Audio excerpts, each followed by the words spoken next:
नमस्कार साथियों। आज हम जानेंगे संविधान में भाग 3 अनुच्छेद 29 से 30 संस्कृति एवं शिक्षा का अधिकार। संस्कृति एवं शिक्षा का अधिकार, इसके बारे में जानेंगे। हमारा अनुच्छेद है 29, अल्पसंख्यक वर्गों के हितों का संरक्षण। इसमें लिखा गया है कि अल्पसंख्यक वर्ग जो हैं, जो अल्पसंख्यक समूह, उनका हित यानी कि उनका संरक्षण करना, जैसे कि भारत के राज्य क्षेत्र या उसके किसी भाग के निवासी नागरिकों के किसी अनुभाग को जिसकी अपनी विशेष भाषा, लिपि या संस्कृति है, उसे बनाए रखने का अधिकार होगा। जिसकी अपनी विशेष भाषा हो या लिपि हो या संस्कृतियां हो, तो उसे बनाए रखने का अधिकार होगा। राज्य द्वारा पोषित या राज्य निधि से सहायता पाने वाले किसी शिक्षा संस्थान प्रवेश से किसी भी नागरिक को केवल धर्म, मूल वंश, जाति, भाषा या इनमें से किसी के आधार पर वंचित नहीं किया जाएगा।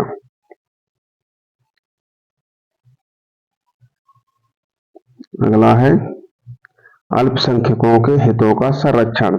अनुच्छेद 29 ये प्रावधान करता है कि भारत के किसी भी भाग में रहने वाले नागरिकों के किसी भी अनुभाग को अपनी बोली, भाषा, लिपि या संस्कृति को सुरक्षित रखने का अधिकार है। इसके अतिरिक्त किसी भी नागरिक को राज्य के अंतर्गत आने वाले संस्थान या उससे सहायता प्राप्त संस्थान में धर्म, जाति या भाषा के आधार पर प्रवेश से नहीं रोका जा सकता। यानी कोई भी संस्थान जो राज्य के अंतर्गत आता है या राज्य द्वारा मदद की जाती, तो उसमें धर्म, जाति या भाषा के नाम पर रोक नहीं होगी।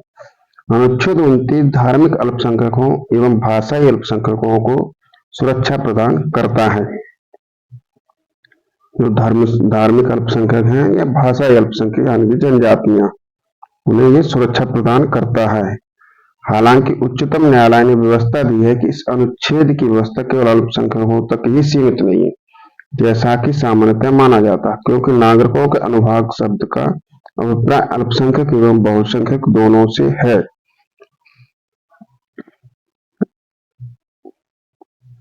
अगला है अनुच्छेद 30।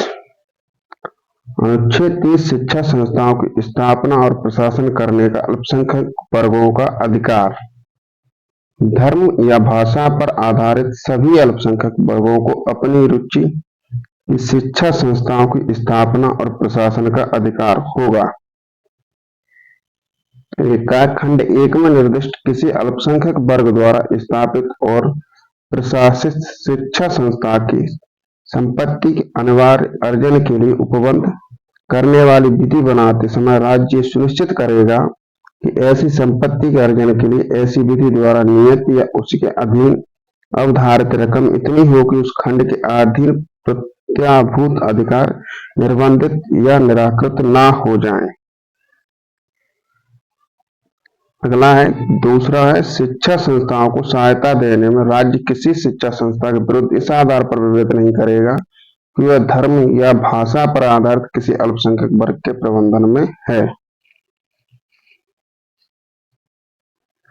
आगे देखते हैं इसी में शिक्षा संस्थानों की स्थापना और प्रशासन करने का अल्पसंख्यक वर्गों का अधिकार। अनुच्छेद 30 अल्पसंख्यक चाहे धार्मिक या भाषाई को निम्नलिखित अधिकार प्रदान करता है। सभी अल्पसंख्यक वर्गों को अपनी रुचि की शिक्षा संस्थानों की स्थापना और प्रशासन का अधिकार होगा। सभी अल्पसंख्यक वर्ग अपने रुचि के अनुसार शिक्षा संस्थान की स्थापना कर सकते हैं और उसका प्राधिकारी चुन सकते हैं।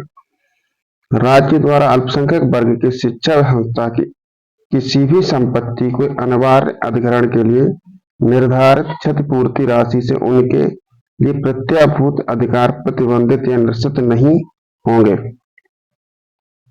यह उपबंध 1978 के 44वें संशोधन अधिनियम द्वारा जोड़ा गया है।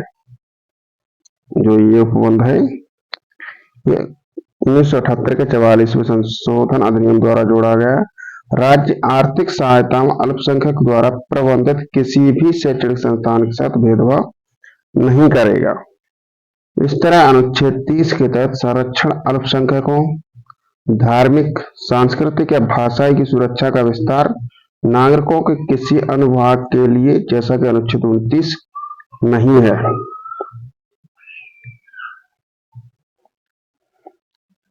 इसी के साथ धन्यवाद। वीडियो पसंद आए तो लाइक शेयर एंड सब्सक्राइब करें।